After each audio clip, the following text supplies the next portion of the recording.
Eder. Mech.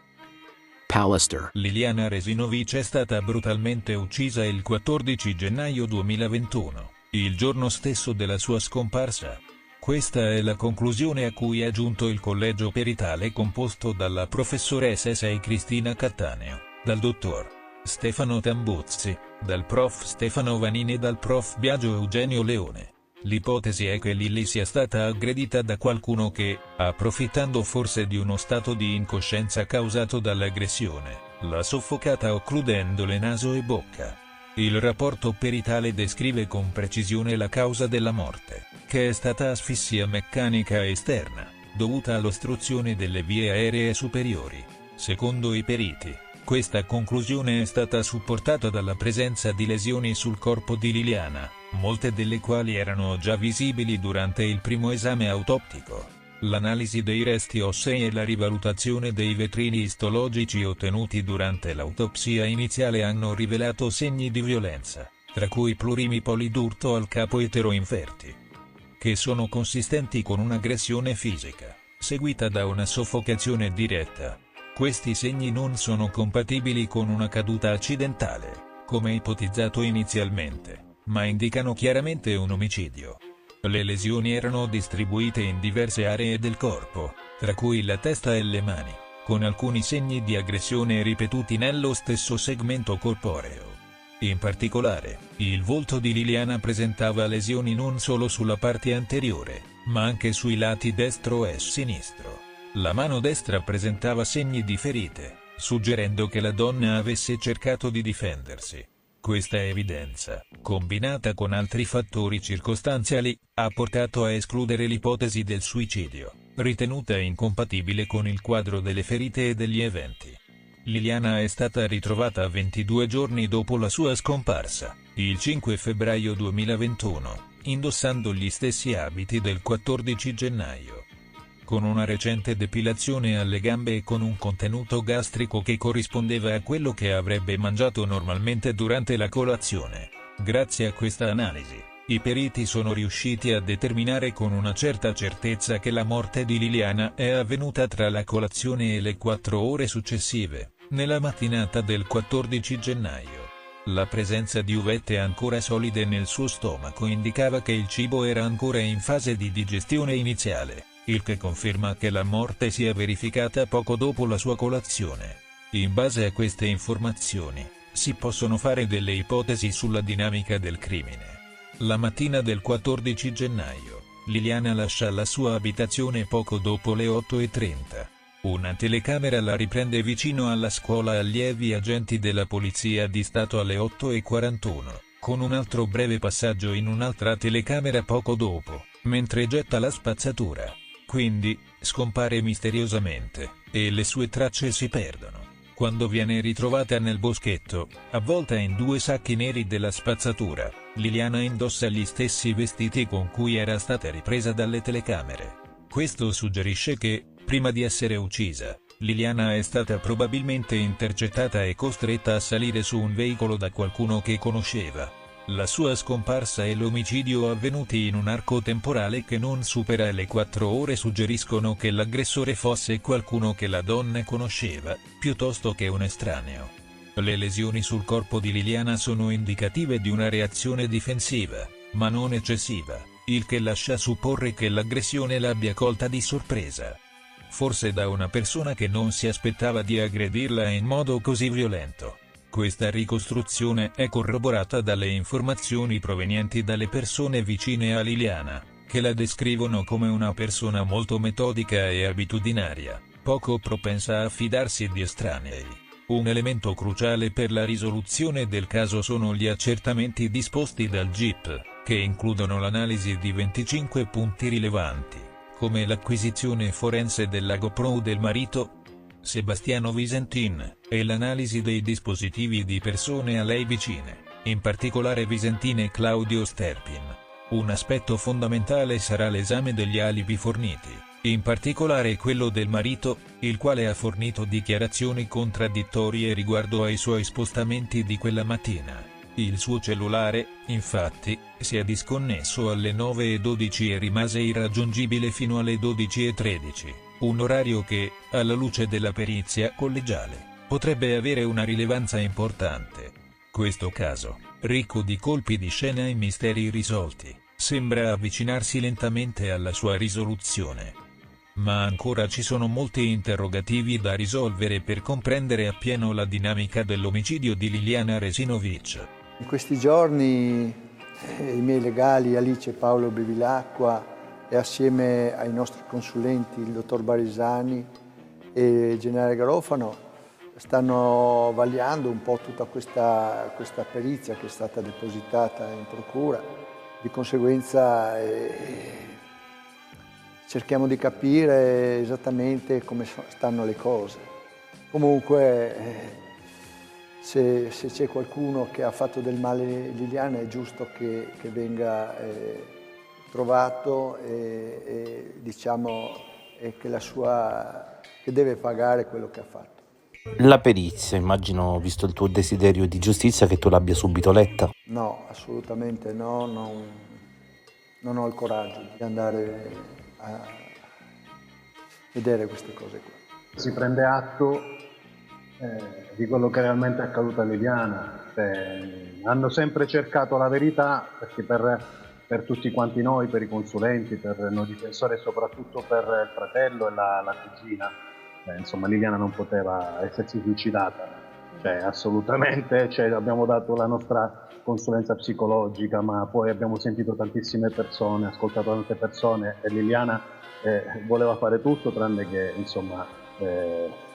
terminare la sua esistenza su questa terra. È successo qualcosa di gravissimo, è vittima di un omicidio, ora la palla deve passare assolutamente alla procura.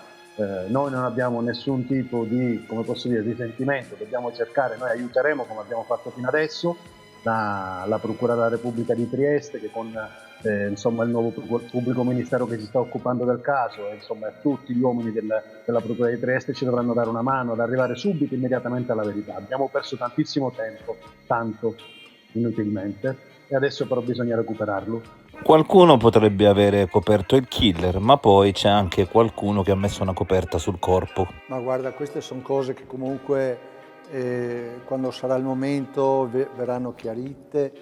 Adesso non è il caso di parlarne di queste, cerchiamo piuttosto di andare avanti e trovare eventualmente chi è responsabile, cosa è successo a Liliana. Questo è quello che importa. Le chiacchiere le lasciamo nei posti giusti, nei momenti giusti e dopo vedremo, dai. Sì, Silvia ha una sua idea di quello che è accaduto, ma non perché conosceva la cugina, ha avuto modo di parlare con il signor Visentini nell'immediatezza della scomparsa e nei giorni successivi, ha acquisito delle informazioni e diciamo che finora la direzione che aveva imboccato Silvia, Claudio e quant'altro è quella corretta, loro hanno parlato sempre di omicidio.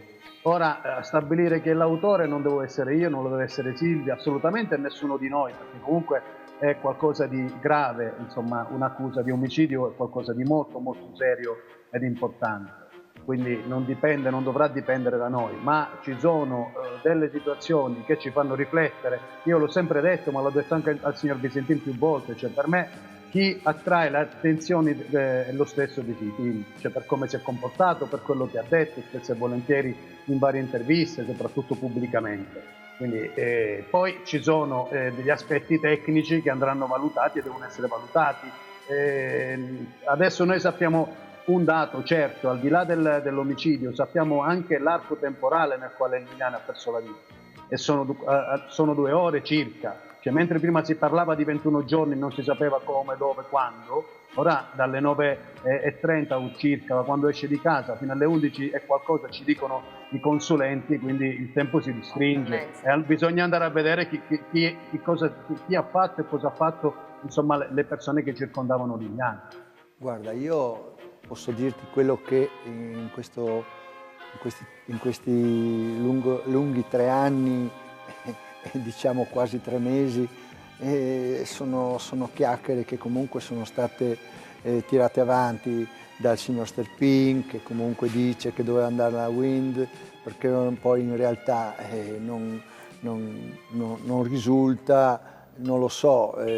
Questo gli investigatori dovranno darci queste risposte, se fino adesso non sono state analizzate sentite queste persone in maniera chiara e precisa, aspettiamo che le cose vadano avanti. Io spero che questa nuova indagine, che vada avanti, sentire anche un po' tutti quelli che hanno circondato un po' la vita di Liliana e la mia. Di conseguenza aspettiamoci di sentire tante voci, tante cose. Questo è un mistero che ci prende tutti quanti. Io come marito veramente sono sconvolto oggi come sono stato sconvolto quei primi giorni in cui è stato ritrovato il corpo di Liliana. E oggi forse ancora di più, anche perché emergono tutta questa serie di cose che sono state fatte nella prima, diciamo, nel ritrovamento e forse anche nella prima autopsia, in cui certi elementi non sono stati definiti, certe cose non sono state dette. Cioè io cerco di capire perché siamo arrivati oggi a questo punto qua. Giorno per giorno, ogni momento che passa è un dolore sempre più forte. Non oso pensare che quello che può essere successo. Io spero di avere delle risposte. Io spero tanto che venga trovata questa persona, queste persone che possono aver fatto del male a Liliana e poi in quel modo così atroce, insomma. Dovrebbero piuttosto, io chiedo alla procura di sentire tutte le persone, capisci? Anche i vicini di casa, persone che hanno ruotato nella famiglia, tutte queste persone, Covalero, Sterpin. Ma non so, io ti dico quello che ho sentito in questi anni, che forse più di persone, sono tante teorie che sono emerse e perciò non abbiamo ancora oggi una certezza di quello che può essere successo. Come è stata ricostruita, perlomeno ipotizzata l'azione omicidiaria, noi riteniamo che ad uccidere Liliana sia stata una sola persona. Poi probabilmente l'assassino sarà stato coadiuvato per quel che riguarda lo spostamento del cadavere, perché ancora noi riteniamo, nonostante le conclusioni della professoressa Cattaneo, che rispettiamo, che quel corpo non sia rimasto lì tutto quel tempo. Ce lo dice il nostro consulente, ce lo dice la professoressa Vidali. Volevo intervenire invece sul sopralluogo che è stato fatto e poi sugli errori del consulente medico legale. Sono errori importantissimi che alimentano, spesso e volentieri non esistono i gialli. I gialli vengono proprio creati da questi errori, perché questi sono errori gravissimi, sia per quel che riguarda il mancato rispetto di ogni tipo di protocollo per il primo intervento, che anche successivamente per quella che poi è stata la risultanza dell'autopsia. Questo è molto molto grave, ci ha fatto perdere del tempo, disperdere energie inutili, quando invece era già molto chiaro. Intanto voglio dire che è stato il mio consulente, il dottor Baresani, a identificare subito, lo ha detto lui, che è stato presente alla prima autopsia, che sul corpo di Liliana c'erano delle lesioni, sul viso, diciamo.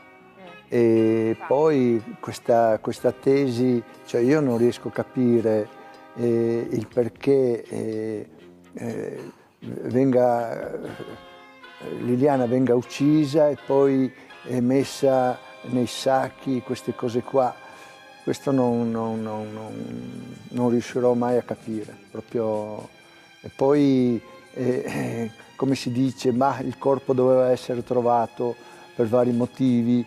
Io dico, ma se il corpo doveva essere ritrovato, veniva abbandonato sul ciglio di una strada e dopo il corpo veniva trovato. Non era necessario nasconderlo lì in un boschetto. Queste sono cose che comunque sono difficili da capire, ecco. Io la girerei al contrario la cosa. Secondo me qualcuno aveva interesse a farli trovare, perché altrimenti, era passato tutto quel tempo, se ne potevano disfare insomma in qualsiasi modo del cadavere di Liliana. Invece poi è stato confezionato in quel modo, è qualcosa di veramente, non può essere concepito un suicidio in quelle condizioni. È stato inscenato, è stato inscenato poi, insomma, c'è stato tutto lo staging, c'è quel cordino, c'è il cordino, attenzione, il cordino lasco che penzola, ci sono questi sacchi neri, quindi secondo me successivamente qualcuno sentì l'esigenza di farla ritrovare Liliana e l'hanno fatta ritrovare in quel modo. Diciamo verso le 10 di sera, accompagnato dai vicini di casa, siamo andati in questura e lì ho segnalato il non rientro di mia moglie a casa. Queste cose sono già state dette e ridette. Se eventualmente gli inquirenti avranno motivo di sentirmi, lo riferirò. Quando che mi sono accorto dei telefonini non ti so dire esattamente, comunque dopo il mio rientro non saprei dirti, comunque è stato tutto, quando sono stato sentito comunque è già stato detto questo. I telefoni di Liliana sono rimasti sempre a casa, cioè perlomeno agganciano le celle che coprono la zona di casa di Liliana. Così come posso dire con certezza che ad oggi ci risultano sempre accesi. Sui telefoni ci sono ancora degli accertamenti in corso. Io proprio in questi giorni devo incontrarmi con i miei avvocati Alice e Paolo Bevilacqua, che ci sentiremo, ne parleremo, cerchiamo anche noi di capire un po' questi aspetti di questa nuova perizia che è stata depositata. Di conseguenza sono cose che comunque vanno analizzate pezzo per pezzo, in modo da poter capire dove potrebbe, dove ci sarebbe, dove ci sono cose che comunque lasciano un po' di elasticità per quello che può essere determinate risposte. In poche parole, a Sebastiano non piace l'esito della perizia da Cattaneo che dice omicidio e vuole vedere se c'è margine per girare le cose e tornare a parlare di suicidio. Sì, perché si parla di sarebbe, si potrebbe, sono cose che comunque vanno viste, vanno analizzate. No, non si parla, perlomeno sugli aspetti più importanti vengono date risposte certe, cioè parrebbe, assolutamente no, che abbia ingerito, che abbia mangiato quest'uvetta, che l'omicidio sia verificato prima di mezzogiorno, che Liliana è stata uccisa. Queste sono risposte chiare, nette. Poi ci sono altri aspetti sul discorso se è stata spostata, dove è stata uccisa, il luogo dove è stata uccisa. Però quelli sono aspetti secondari, signor Visentini. Cominciamo a mettere i puntini e i paletti su questi dati, perché finora non avevamo nessun tipo di consapevolezza e certezza. Ora ce l'abbiamo e lavoriamo su quello che abbiamo. Andiamo avanti. Io non metto in dubbio tutto quello che è stato detto, per carità.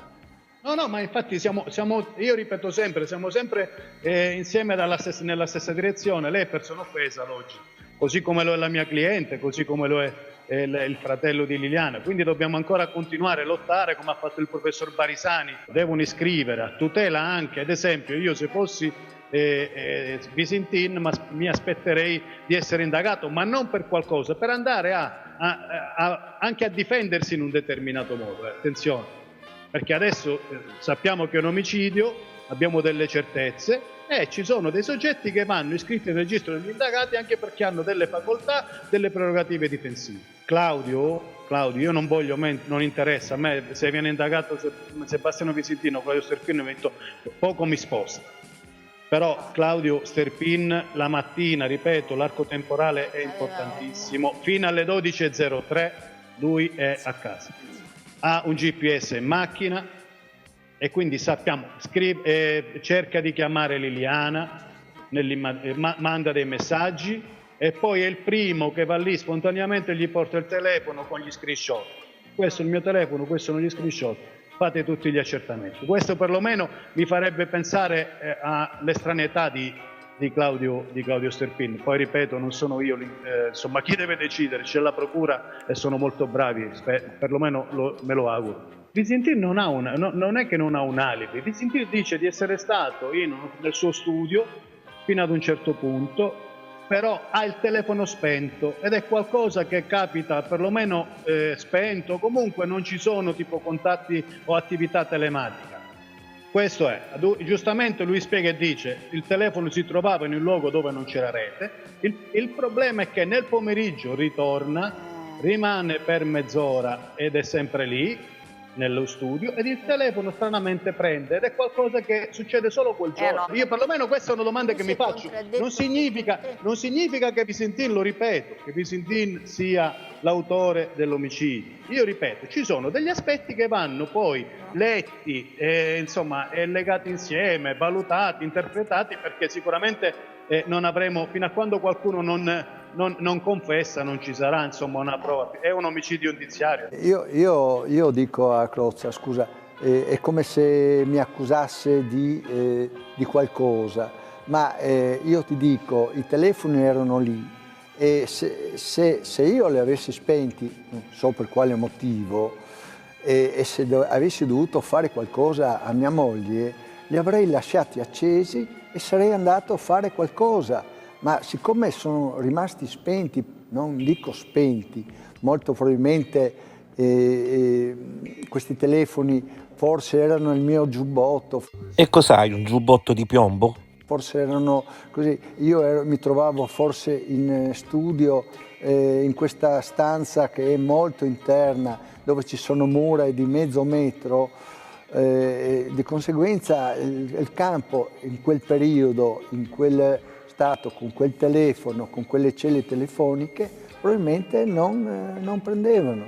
Cioè, siccome mi viene detto che i telefoni erano spenti, cioè mi viene detto che i telefoni erano spenti, capisci? Per quale motivo io avrei spento i telefoni?